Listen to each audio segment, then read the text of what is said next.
인류의 역사 발전, 문명 발전을 보여주는 다양한 책이 있는데 우리에게 가장 잘 알려진 책 중에 아놀드 토인비가 쓴 역사의 연구, A Study of History라는 책이 있습니다.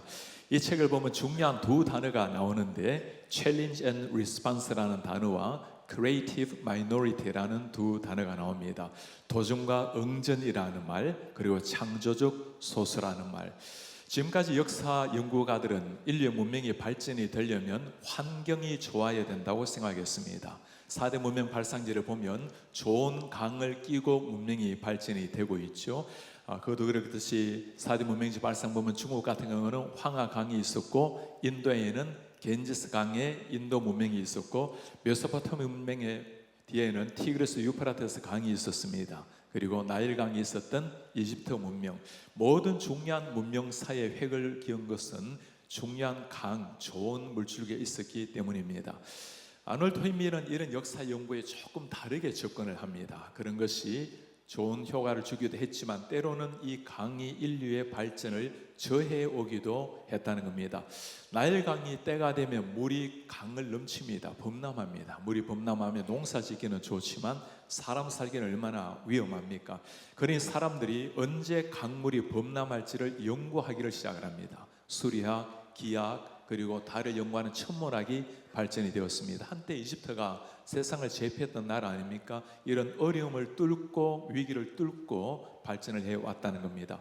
황하도 마찬가지입니다. 누를 황자의 물 하자입니다. 산을 깎고 물이 내려오기 때문에 사실 누른물이 흘러갑니다. 이 어려움을, 역경을, 챌린지를 극복하기 위해서, 리스판스 하기 위해서 사람들은 끊임없이 연구하고 발전해 왔다는 거죠. 대중은 그냥 휩쓸려 가는 물처럼 흘러가는데 이런 대중의 물결에 거부하고 끊임없이 연구하고 발전을 향해 극복하려고 하는 사람들, 이들을 두고 창조적 소수자라고 불렀습니다. 사실 역사 연구뿐만 아니라 기독교 역사도 마찬가지입니다. 기독교 역사에 보면 많은 경우에 챌린지, 위기가, 어려움이 있었죠. 위기가 있을 때마다 대중은 위기 속에 휩쓸려 갔지만 위기를 뚫고 영적인 창조적 소수자들이 있었습니다. 여러분, 초대교회가 어떻습니까? 예수 믿는 것 때문에 잡혀가서 매질을 당하고 심지어 고문을 당하고 죽임을 당했던 시대입니다. 그 위기를 뚫고 하나님께서 영적 창조적 소수자를 세우셔서 일으킨 역사가 사도행전, 그 놀라운 생명의 역사인 줄 믿습니다. 위기가 왔을 때 위기에 굴복하지 않고 위기를 뚫고 하나님의 나라를 이룬 사람, 중세교회도 마찬가지입니다. 가톨릭 천년 역사를 어떻게 우리가 이기고 개신교가 나왔죠. 예수를 바르게 믿는 것 때문에, 성경의 진리라는 것을 가르친 것 때문에 심지어 화형을 당하고 몸이 부서져 죽기도 하고 고난을 당했던 시기입니다. 이안 후스라는 사람은 예수만이 유일한 주님이라고, 성경만이 진리라고, 믿음으로만 구원 얻는다라는 것 때문에 프라하 총장 시절 때 불타서 화형에 처해 죽은 사람, 44살의 젊은이였습니다. 마르틴 루터, 요한 칼빈 다 마찬가지였습니다. 진리를 위해서, 복음을 위해서 고난을 당했고 그 고난으로 말미암아 일어난 것이 오늘날 우리 개신교의 후예들입니다. 위기가 찾아왔을 때 위기를 뚫고 발전했던 것, 우리 한국교회야말로 정말 그러하죠. 일제강점기에 예수 믿는 것 때문에 얼마나 많은 사람들이 고난을 당했습니까? 그러나 이 고난을 뚫고 한국교회는 세상의 유래를 찾아보기 어려운 놀라운 기독교 급성장을 이루어왔습니다. 모두가 지금 챌린지 시대, 위기 시대라고 말하고 있습니다. 이 위기 때문에 교회가 무너진 적은 없었어요. 우리는 반드시 하나님의 은혜로, 성령의 도우심으로 위기를 뚫고 다시 한번 일어나서 한국교회가 비상의 날개를 펼칠 줄 믿습니다. 오늘 위기를 뚫고 한 시대 하나님 앞에 멋지게 쓰임을 받았던 한 성령 인물을 소개하려고 합니다. 삼갈이라는 사람입니다. 삼갈을 잘 못 들어본 분들도 많을 거예요. 당연한 일입니다. 성경 전체에서 삼갈이라는 이름이 나오는 구절이 오늘 읽었던 사사기 3장 31절 딱 한 절밖에 없습니다. 한 줄로 끝난 인생이지만 그가 한 일을 보면 정말 놀랍습니다. 블레셋 사람 600명을 쳐서 죽이고 민족을 구원했던 사람, 오늘 본문 말씀 한번 보시겠습니까? 에훗 후에는, 에훗이라는 것은 이스라엘의 사사였습니다. 하나님께 쓰임을 받아서 민족을 구원했던 에훗, 그 다음 사사가 삼갈인데 그가 누구죠? 아낫의 아들 삼갈이 있어.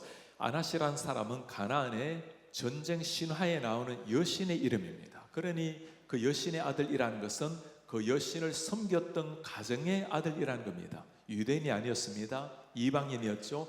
우상을 섬겼던 사람의 아들이었습니다. 소모는 막대기로, 그의 직업이 뭐라는 겁니까? 아마 농사꾼이라는 거겠죠. 블레셋 사람 600명을 죽이고 그도 이스라엘을, 위기에 빠진 이스라엘을 구원하였더라. 할렐루야. 오늘 우리 하나님께서 무너져가는 풍전등화와 같았던 그 이스라엘 백성들을, 하나님의 백성들을 구원했던 한 사람, 위대한 장군, 위대한 왕이 아니었습니다. 아무것도 없었던, 아무런 배경이 없었던 한 사람, 미천한 삼갈이라는 사람을 들어서 주님이 쓰신 겁니다. 자, 삼갈의 배경을 오늘 뭐라고 우리가 들었습니까? 가나안 여신의 아들, 아낫의 아들, 이방인 출신, 우상을 섬겼던 사람. 오늘날 또 유대인에게는 우리가 이방인이지만 당시 때 이방인들이 구원 얻는다라는 것, 하나님께 쓰임 받는다라는 것은 상상할 수 있는 시대가 아니었습니다. 유대인들이 하루에 3가지 하는 감사 제목이 있어요. 내가 저 이방인이 아니라 유대인으로 태어난 것 감사합니다. 그리고 남자로 태어난 것, 종이 아니라 자유인으로 태어난 것. 전혀 유대인들에게는 구원도 없고 하나님을 모르는 사람이라고 생각했는데, 유대인이 아닌 저 이방인을 들었어도 하나님의 역사를 이루어 가시는 하나님, 이것이 우리 하나님의 역사인 줄 믿습니다. 구약 성경에 보면 이렇게 쓰임 받았던 분들이 꽤 많이 있죠. 여러분, 라합이란 이름을 기억합니까? 가나안 땅에 창녀같이 살았던 여인입니다. 하나님을 경외하는 믿음이 가슴에 새겼어요. 그 믿음이 있게 되자 그 비천한 여인을 통해서도 정탐꾼을 숨겨주고 구속 역사에 귀하게 쓰임을 받았습니다. 룻이라는 여인, 여러분 기억합니까? 모압 여인입니다. 이방 땅의 여인이지만 이스라엘 백성들이 자기의 소견대로 살아갈 때 하나님 앞에 나와서 믿음으로 살았던 한 여인, 그 여인은 다윗의 정조 할머니가 되고 예수님의 조상이 된 것입니다. 여러분 기억하실 것이 하나 있습니다. 내가 누구인지가 중요한 것이 아니라 나를 부르신 그분이 누구인지가 중요한 줄 믿습니다. 구약뿐만 아니라 신약도 마찬가지죠. 삼갈처럼 살았던 사람이 누구일까요? 베드로 기억납니까? 하루하루 물고기 잡아서 먹고 살았던 사람입니다. 예수님이 말씀하시죠. 나를 따라오라. 내가 너로 사람을 낚는 어부가 되게 하리라. 아무것도 아니었던 사람이 있지만 하나님께서 그를 부르시고 사람 낚는 어부로 약속하신 하나님. 베드로는 예수님을 따라다녔지만 무너지고 쓰러지고 예수님 부인하고 주님이 십자가 진다 할 때 절대 십자가는 안 됩니다.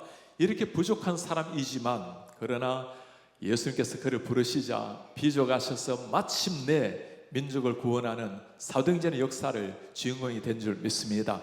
신약도 구약도 똑같아요. 우리가 물어봐야 될 질문은 딱 하나입니다. 내 인생의 주인이 누구인가? 내가 주인이라면 내 능력만큼 노력만큼 살아갈 것입니다. 그러나 내가 주인이 아니라 전능자 하나님을 주인으로 삼는 사람은 하나님의 전능하신 그 손위에 쓰임을 받을 사람인 줄 믿습니다. 요즘 우리 한국 청년들을 보면 흙수저, 금수저, 은수저란 단어 참 많이 사용을 합니다.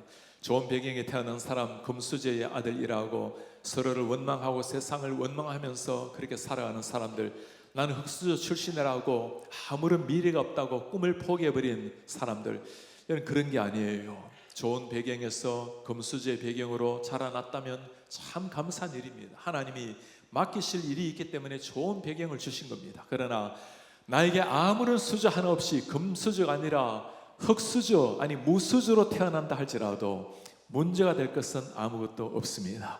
내 인생의 주인이 누구인가? 우리 하나님의 손에 올려드리면 삼가를 사용하신 하나님, 베드로를 사용하신 하나님이 우리 한 사람 한 사람 통해서 놀라운 생미 역사를 이루실 줄 믿습니다. 제가 시골에서 처음으로 교회에 전도를 받은 것이 중학교 3학년 때였어요. 그때 저희 교회에 참 신실한 집사님이 계시는데 저는 믿음도 없었던 시절이었습니다. 집사님께서는 직장을 다녀오시면 매일 저녁 산에 올라가서 기도를 하신 분이셨어요. 매일 그렇게 산기도를 밤새 하시고 새벽이 되면 내려오셔서 새벽 종을 치셨습니다. 그리고 집에 가서 좀 주무시고 직장을 가셨어요. 많은 사람을 전도하고 그렇게 밤이 새도록 기도하신 분이니 얼마나 주님 앞에 깊이 쓰신 분입니까? 그분께서 참 안타까운 거, 늘 주님 앞에 아쉬운 게 한 가지가 있었는데 이분이 배움이 없는 분이셨어요. 글을 읽을 줄 모르시는 분이셨습니다. 성경을 못 읽는 거예요. 저는 제가 정말 성경을 읽고 싶습니다. 하나님 앞에 간곡히 기도했는데 정말 기적이 일어났습니다. 눈이 열려서 성경을 읽게 된 겁니다. 할렐루야. 오늘날 이런 기적을 사람들이 믿지 않는데 사랑하는 여러분, 우리 하나님이 하시면 죽은 자도 살리신 하나님께서 눈을 열게 하실 줄 믿습니다. 교회에서 성경 일독 행진을 하게 되었는데 그 많은 사람을 두고 가장 먼저 성경 일독을 끝낸 분이 이 집사님이셨어요. 성경을 하나도 못 읽으신 분. 아침에 직장 생활을 하면 아주 시골이다 보니 시골에 버스가 몇 대 없었는데 차를 타면 그분이 저 앞에 오르십니다. 그리고는 정중하게 인사를 하고 한마디를 하세요. 선생님들 참 좋은 날입니다. 학생들은 갈 학교가 있고 우리 직장인들은 가실 직장이 있죠. 여러분들의 인생에도 목적지가 있습니까? 일을 마치고 황혼이 찾아오면 돌아갈 집이 있으시죠. 여러분들의 인생에도 돌아갈 집이 있습니까? 예수님을 만나면 돌아갈 집이 있습니다. 예수님을 만나면 구원이 있습니다. 천국이 있습니다. 그리고는 정중하게 인사를 하고 앉으세요. 제가 믿음이 없었던 시절이지만 그 간단하게 전하는 복음이 아직까지도 가슴에 그대로 새겨져 있어요. 저를 보시면 꼭 손을 잡고 했던 기도가 있습니다. 저는 예수님을 몰랐던 시대입니다. 교회도 나은운동 만운동 했던 시골 소년이었는데 손을 꼭 잡고 하시는 말씀이, 유순상, 하나님이 유순상을 언젠가 세계적인 종으로 사용하실 겁니다. 그 기도를 하세요. 저는 그 기도의 의미도 몰랐고 그런 믿음도 없었습니다. 세월이 흘렀고 제가 대학으로 들어가게 되었습니다. 이제 세월이 많이 흘러서 대학을 마치고 대학원을 마치고 하나님께서 부르심이 있어서 신학 공부를 하게 되었어요. 유학을 마치고 한국의 총신대학원으로 돌아와서 10년 동안 교수 생활을 하다가 지금은 미국 수도 워싱턴 중앙장로교회에서 목회를 하고 있습니다. 긴 세월이 40년 세월이 흘렀어요. 2년 전에는 그분이 떠오르는 거예요. 그분이 살아계실까? 그래서 수소문을 해보니까 제 시골 교회가 아니고 그분의 더 고향 더 시골에 들어가셔서 거기에서 나머지 인생을 기도하면서 보내신다는 거예요. 젊을 때 그 시골 교회를 위해서 기도하겠다고 소원을 하셨으니 자녀들이 이런 곳에 오지 않고 그 시골 마을에서 밤이 새도록 기도를 한다고 말씀을 해요. 그리고 제 지인이 한번 그분을 찾아가서 그 옛날 40년 전에 기도했던 그 응일 형제를 기억하냐고, 지금 목사가 되어서 주의 나라를 이루고 있다고. 이분이 얼마나 감격스럽게 영상을 그렇게 보내오셨어요. 연세가 이제 95세가 되셨어요. 그리고는 지난해 1월 5일에 한국에서 문자가 하나 왔습니다. 하나님의 종, 기도의 용사 최성 집사님 하나님의 품에 안기셨습니다. 아드님이 좋은 장로로 교회를 섬기게 되셨습니다. 아드님께서 그 교회, 시골 교회를 찾아가셔서 찍은 사진을 저에게 하나 보내오셨어요. 여러분 사진 한번 보시겠습니까? 시골에 낡아 있는 의자고 방석이 하나 보이죠? 저 낡아 있는 방석, 그리고 노끈이 하나 보입니다. 무슨 노끈일까요? 저게 혹시나 밤새 기도하다가 주무실까봐, 조실까봐 몸을 묶고 기도하신 노끈이었어요. 저렇게 밤새도록 기도하고 새벽에 종을 치고 집으로 돌아가셔서 조금 쉬시고 또 밤낮 새도록 기도하십니다.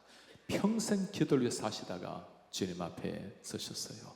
아드님께서 아버님이 쓰신 그 종을 한번 쳐서 보내왔습니다. 여러분 그 종소리 한번 들어보시겠습니까?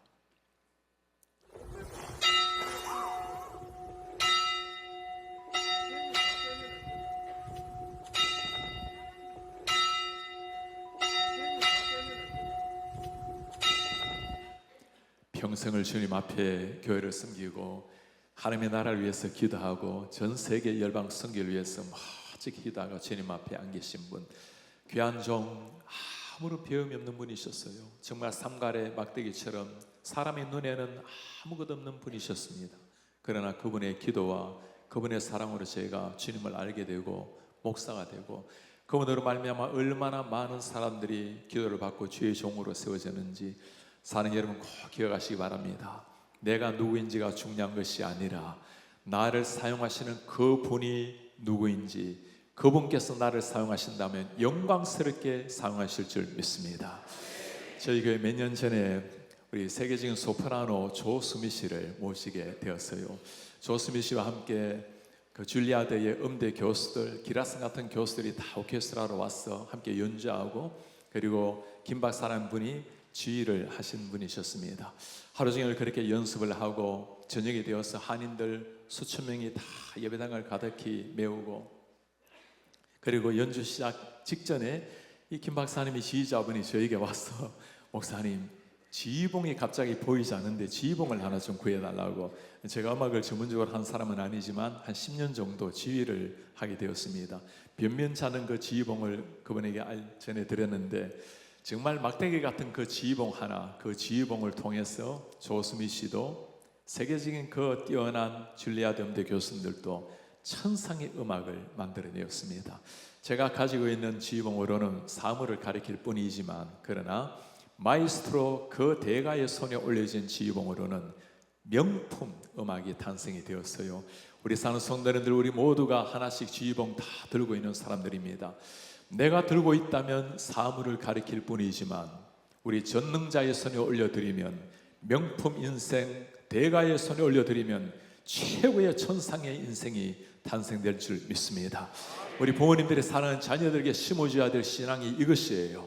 네가 어떤 모습으로 태어나든지 너희 부모님도 책임질 수 없는 너희의 인생, 너희의 학벌과 너희의 능력과 너희의 건강이 아니라 너희의 주인, 너희 인생의 주인은 하나님이시라고. 하나님, 천지를 지으신 하나님, 인류를 구원하신 하나님이 너의 주인이라고. 그 하나님을 바라보고 세상 앞에서 흔들림 없이 주저하지 말고 겸손하지만 당당한 아이돌로 자라나라고 이 신앙 심어주시는 이런 하나님의 사람들 되시기를 바랍니다. 오늘 우리 극동에 사랑하는 우리 아이들, 여러분들의 주인이 하나님이세요. 여러분들의 주인이 예수님인 줄 믿습니다. 그 주님께서 여러분들의 삶을 찬란하게 펼치셔서 지금도 이렇게 멋지게 하나님 앞에 쓰임을 받고 있지만, 앞으로 여러분들의 어떤 삶 속에서도 여러분을 통해서 하나님이 영광 받으실 줄 믿습니다. 오늘 우리 삼갈의 배경을 보았어요. 아나스의 아들 우상신을 섬겼던 아무것도 없었던 배경입니다. 그가 한 일을 보면 정말 놀랍습니다. 소모는 막대기 하나 가지고 블레셋 사람 600명을 쳐 죽이고 그도 이스라엘을 구원하였더라. 소모는 막대기 하나 가지고 블레셋 사람을 죽이고 이스라엘을 구원하였더라. 여러분, 소모는 막대기, 아마 이 사람이 목축업 아니면 농사꾼이었겠죠. 변변찮게 살아갔던 어느 날 기적이 일어난 겁니다. 하나님께서 그에게 찾아오신 거예요. 하나님이 찾아오시고 나니까 위대한 인생으로 바뀌게 된 것입니다. 막대기 하나 가지고 저 정예군대 블레셋 사람 600명을 죽이고 위기에 빠져있는, 그 챌린지에 빠져있는 이스라엘 백성들을 구원했던 한 사람. 삼갈 분이겠습니까? 여러분, 구약에 보면 모세 이름이 기억납니까? 그가 든 것은 그냥 마른 지팡이 하나였어요. 그러나 전능하신 하나님이 역사하시니까 마른 지팡이를 통해서 홍해가 갈라진 줄 믿습니다. 다윗이 던진 돌멩이 하나, 우리 길가에 보이는 돌멩이일 뿐입니다. 아무것도 아닌 변변찮은 돌멩이지만 전능하신 하나님이 역사하시니까, 성령이 역사하시니까 놀라운 생명 역사, 적장을 무너뜨리고 민족을 구원한 줄 믿습니다. 우리가 가진 것 아무것도 없다 할지라도 한 가지 물어봐야 될 질문이 이겁니다. 주님, 내 인생이 누구의 손에 들려져 있습니까? 우리 하나님의 손에 들려지면 새로운 역사, 하는 역사가 탄생될 줄 믿습니다. 오늘 삼날의 막대기를 보면서 제 지나간 인생들이 그대로 떠오릅니다. 저는 경상남도 울산, 경상북도 경주고 사이에 아주 시골 마을, 농촌 마을에 자라났습니다. 이름이 농소, 농사 짓는 곳이라는, 시골이라는 의미죠. 태백산맥이 거대하게 누워있고 그 태백산맥이 끝나는 곳이 저희 마을 뒷산이에요. 그리고 문을 열면 다 초가지궁, 그리고 푸른 보리밭, 저 앞에는 거대한 강이 동천이 흘러가고 있었습니다. 뒤에는 거대한 산이요, 푸른 보리밭, 앞에는 강물이 흐르고, 요즘 이 이야기를 하면 목사님 배산 임수에 아주 명당 자리에 사셨습니다. 그 남의 일이라고 함부로 그렇게 하시면 안 돼요. 한번 살아보셔야 돼요. 가난했던 시골, 너무너무 가난했던 그 부모님들, 호롱불 세대였어요. 여러분, 호롱불 시대, 호롱불 등잔빛이 어둡단 말이 있죠. 책을 읽으려고 해도, 그렇게 책을 좋아했는데도 책을 읽기가 어려워요. 호롱불 밑에는 보이지가 않아요. 그 어린 시절에 호롱불 켰던 시절에 소박한 꿈 하나는 빨리 호롱불 기름이 떨어지는 겁니다. 우리 어르신들 호롱불 기름 떨어지면 뭐 켜죠? 초를 켜요. 초를 켜면 굉장히 책 읽기가 밝아요. 그러다가 초등학교 고학년이 되어서 마을에 전기가 들어왔습니다. 와, 이 전기가 들어오니까 아버지께서 전기불을 저녁이 되어서 딱 켜는데 기적이 일어났어요. 방구석이 보이는 거예요. 여러분, 밤에 방구석이 보인다라는 걸 상상을 해본 적이 없습니다. 아무리 촛불이 밝아도 방구석은 어두워요. 책을 어디 가서 봐도 똑같은 밝기로 책을 읽을 수가 있어요. 그날 저녁에 마을에 밖에 나와서 마을 사람들과 함께 우리가 만세 삼창을 얼마나 불렀는지 모르겠습니다. 초가지붕이었어요. 2, 3년에 한 번씩 초가지붕을 이어줘야 되는데, 여러분 어르신들 기억납니까? 초가지붕에 올라가서 2, 3년 초가지붕을 다시 갈아주다 보면 그 안에서 썩은 집 안에서 각종 벌레들, 뱀들도 얼마나 많이 나오는지 몰라요. 농사를 짓다 보니 그 벽가마를 방 안에 두는데 벽가마도 뭐가 일어나죠? 쥐들이 생겨요. 이 쥐들은 또 낮에는 조용히 겸손하게 자다가 밤만 되면 천장 위에서 아주 딸그락딸그락 싸우고 돌아다녀. 그러다가 서로 싸우다가 찍찍거리다가 건너는 구멍으로 밑으로 떨어지기도 하고, 그 쥐들이 기어다녔던 방에서 잠을 청했던 시절이었습니다. 꿈도 꾸기 어려웠고 미래가 보이지 않았던 어두웠던 시절. 학교 다녀오면 농사일 하는 것이 일이었습니다. 봄에는 모를 심고, 여름에 못 심고, 가을에 보리타자, 벼타자, 그리고 겨울이 되면 산에 올라가서 땔감 나무를 해요. 요즘은 나무가 많지만 그때는 나무가 없다 보니까 생나무 베어서 내려오면 그 산을 지키는 사람에게 잡혀서 곤욕을 치하기도 하고, 그렇게 나무를 하다 보면 이제 선역에 아주 그 붉은 햇살이 선역한 노을로 붉게 물들을 때가 있습니다. 그런 생각이 들어요. 나는 앞으로 내 인생을 어떻게 될 것인가? 이렇게 농사 짓다가 나무 하다가 내 인생이 끝날 것인가? 참으로 어둡게 열등의식에 사로잡혀 살았던 날들이었습니다. 제가 할 수 있는 일은 열심히 착하게 살아서 우리 부모님께 효도하고 공부 잘해서 남들에게 칭찬받는 일이었어요. 그러다가 대학교 서울로 오게 되었고, 대학교 1학년 때 예수님을 만나게 되었습니다. 주님을 만나고 나니까 와, 인생이 바뀌었어요. 사람을 바라보는 눈, 세상을 바라보는 혁명이 일어난 겁니다. 저는 예전에 거울 보는 게 참 어려웠어요. 거울 속에 있는 제 자신의 모습을 보면 너무너무 미천한, 너무너무 불안한 환경에 제 얼굴 보는 것 자체가 너무너무 초라하고 아파서 거울 보는 걸 너무 힘들었습니다. 여러분들 이렇게 지금 눈을 보면서 나 서 있지만 사람 눈을 보는 걸 너무너무 힘들었어요. 그런 열등의식에 사로잡혔던 세월. 예수님을 만나고 나니까 제 자신을 바라보는 눈이 달라졌어요. 거울 속에 있는 제 자신의 모습을 보면 너무너무 멋진 거예요. 지금은 이제 거울을 지나가다 거울 보면 지나치는 법이 없어요. 한 번씩 이렇게 보고, 거울이 없으면 가끔 자동차 백미러도 이렇게 한 번씩 쳐다보고 이렇게 지나갑니다. 우리 성도님들 가만히 한번 보세요. 멋있지 않아요? 좀 도와주세요. 반응이 이러면 안 되죠. 너무너무 멋있어요. 폭발력이 없어요.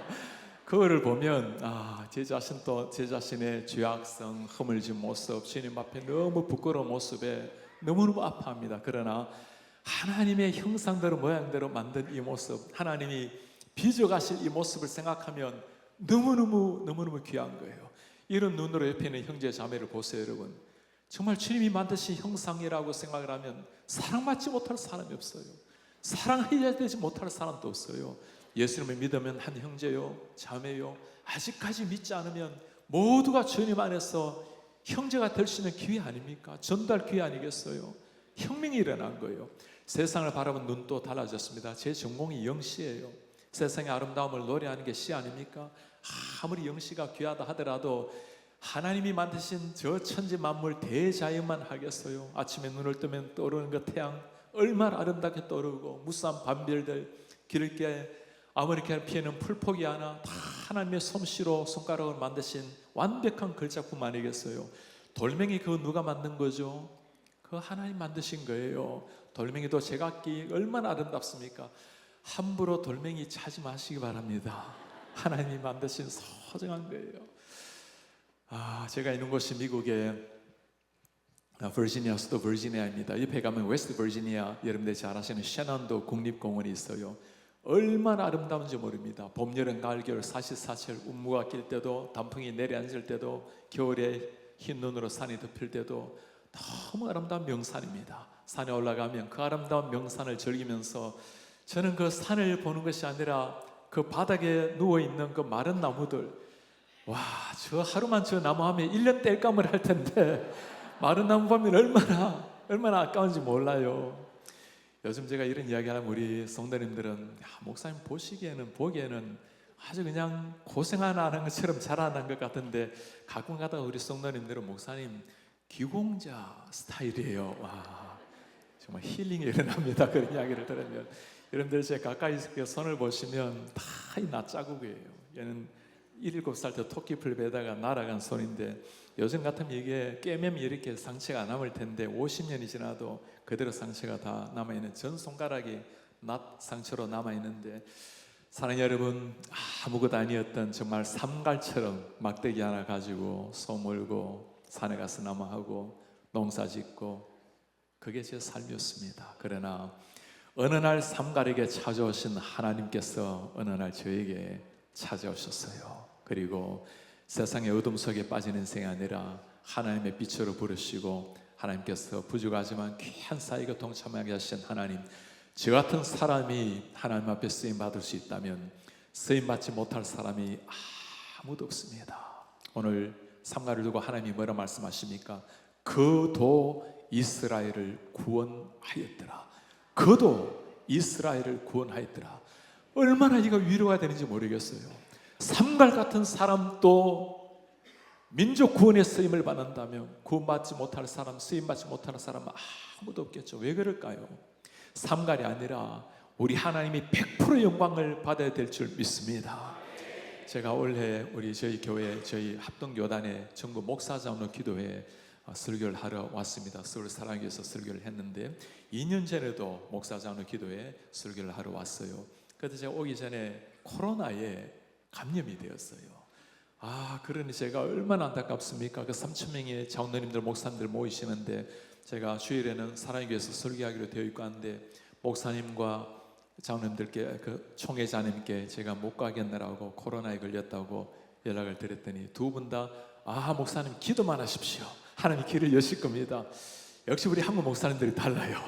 기도하는 목사님들 일주일이 지나고 여전히 양성 반응이 나타났습니다. 금요일 아침에 비행기를 타야 토요일 저녁에 도착을 하는데 목요일 밤이 되었어요. 계속 양성 반응이 나와요. 밤 12시가 되었습니다. 제가 무릎을 꿇고 하나님이 도와주셔야 되겠습니다. 한국에 전화를 드렸더니 두 분 다 똑같이 말씀을 해요. 목사님 대안을 찾아주세요. 대안이 없습니다. 밤 12시가 되어서 간절히 기도하는데 제가 이렇게 기도할 게 아닌 것 같아요. 주님, 정말 주님이 아니면 안 되겠습니다. 무릎을 꿇는 걸 일어나서 두 팔을 벌리고 두 다리를 벌리고 납작 엎드렸습니다. 납작 엎드리고 기도를 시작하는데 기적이 일어났어요. 기도가 안 나오는 거예요. 말이 안 나오는 거예요. 여러분, 그 자체가 진정한 기도인 줄 믿습니다. 하나님 앞에 완전히 엎드려서 항복하는 그 기도. 다음날 금요일날 비행기 타러 차를 몰았습니다. 집에서는 약식 테스트 하는데 공항에서는 정밀 테스트 하지 않습니까? 음성이 나와서 비행기를 탄 줄 믿습니다. 할렐루야, 할렐루야. 우리 하나님 하신 일 감사합니다. 제가 비행기 타서 묻지 않았겠습니까? 주님, 어젯밤에만 이렇게 음성을 나와도 이렇게 마음 지우지 않을 텐데 주님 뭘 원하십니까? 그게 기도라고. 네 능력이 완전히 끝이 날 때, 아무것도 기대할 수 없을 때, 그리고 그것이 하나님의 은혜인 줄 알고 평생 그 은혜를 간증하라고. 사랑하는 여러분, 아무것도 내세울 수 없었던 삼갈이기에 삼갈을 통해서 역사하신 이가 하나님이신 줄 믿습니다. 이 삼갈의 막대기에 가만히 들여다보면 보이는 분이 계십니까? 우리 예수님이 보이십니까? 사람들은 메시아를 기대했어요. 민족을 구원할 왕을 기대했고 장군의 이름으로 올 메시아를 기대했지만, 가난한 목수의 아들로 오신 예수, 능력이 하나도 없이 보이는, 오른밤 때리면 왼밤까지 되어지고 네가 정말 하나님의 아들이거든 뛰어내려서 네 자신을 구인하라고 그렇게 조롱하는 사람들을 위해서 아버지 저들의 죄를 용서하소서. 무엇을 하고 있는지도 알지 못합니다. 비참하게 너무나 무기력하게 마른 막대기 같은 모습으로 살다가 돌아가신 우리 주 예수 그리스도. 그러나 그 예수님을 통해서 우리 하나님이 행하신 일이 세상을 바꾸는, 세상을 구원하는 하나님의 역사인 줄 믿습니다. 언젠가 우리가 주님 앞에 설 날이 오겠죠. 주님 앞에 서는 날 우리는 삼가를 만날 날이 올 것입니다. 삼가를 바라보고 위대한 삼가이라고 칭찬하겠죠. 삼가이 뭐라고 말할까요? 저를 그런 눈으로 보지 마세요. 저는 막대기 하나 가지고 살았던 그냥 비천한 인생이었습니다. 이런 저를 부르시고 나를 민족구원에 쓰신 분은 이분이십니다. 우리 예수님을 가리킬 날이 올 것입니다. 베드로 만날 날도 오겠죠. 그 위대한 사도 베드로, 우리는 영광스러운 눈으로 베드로를 만나겠지만 베드로가 손사래를 칠 겁니다. 여러분 저를 그런 눈으로 보지 마세요. 나는 주님을 따라다니지만 주인을 부인했고 십자가 안 된다고 막은 사람입니다. 그러나 끝까지 나를 참으시고 인내하셔서 오늘까지 인도하신 분 우리 주님이십니다. 예수님을 가리킬 겁니다. 우리는 삼가를 통해서 무엇인가 있을 거라 생각하지만 아무것도 없는 사람입니다. 우리 가운데 이런 분이 계십니까? 저는 왜 이렇게 초라합니까? 왜 이렇게 아무것도 없는 배경입니까? 미래가 보이지 않습니다. 삼가리 그렇게 말할 겁니다. 제가 그런 사람이었어요. 그러나 전능자 하나님께서 나를 부르시더니 새 인생을 만들어 주셨습니다. 우리 사랑하는 성도님들, 모두가 위기라고 챌린저라고 말하는 시대입니다. 누가 위기를 뚫고 쓰임을 받을 사람일까요? 나 자신은 아무것도 아니지만 전능자의 손에 우리의 지휘봉을 올려드린 사람들, 우리 마이스트로 되시는 대가 되시는 하나님 앞에 지휘봉을 올려드리는 사람, 그 사람을 통해서 우리 하나님 기적의 역사를 이룰 줄 믿습니다. 그렇게 살아내시고 그런 자녀를 키워내셔서 우리 신길 교회를 넘어서 조국 대한민국의 교회를 깨워내고 세상 역사를 위해서 기도하며 성전적 사명을 이루어내는 이런 하나님의 교회 되시기를 주의 이름으로 축복합니다. 우리의 존귀하신 아버지여, 오늘 아무것도 아니었던 삼갈, 그 삼갈을 당신의 손에 빚으시고 훈련시키셔서 민족을 구원한 역사에 쓰이게 하신 하나님 찬양하고 감사드립니다. 내 모습, 거울에 비친 모습 부족할지라도 전능자의 손에 올려드립니다. 하나님, 우리를 빚어가시고 사용하여 주옵소서. 우리 자녀들에게 겸손하나 가슴 당당히 펴고 이 세상 한복판에서 진리의 복음의 통로로 살아내는 이런 자녀를 키워내는 부모 되게 하옵소서. 오늘 극동에 사랑하는 아이들, 유기한 아이들 하나님께서 지혜롭게 하시고 총명하게 하시고 믿음의 삶으로 자게 하시고, 김장학 목사님 우리 한국을 넘어서 세상을 품고 나아갈 때 강건하게 하시고, 우리 신결교회를 통해서 이런 거목들이 자라날 수 있도록 하나님의 은혜를 부어 주시옵소서. 이기영 목사님의 목회 가운데 성령을 부어 주시옵소서. 모든 말씀, 진리의 말씀 증거할 때마다 예수의 생명수가 흘러넘치는 그래 신결교회를 통해서 하나님의 영광이 드러나고 이 지역에 잠드는 교회를 깨워내는 하나님의 교회 되게 하옵소서. 우리 주 예수 그리스도의 이름으로 기도하옵나이다.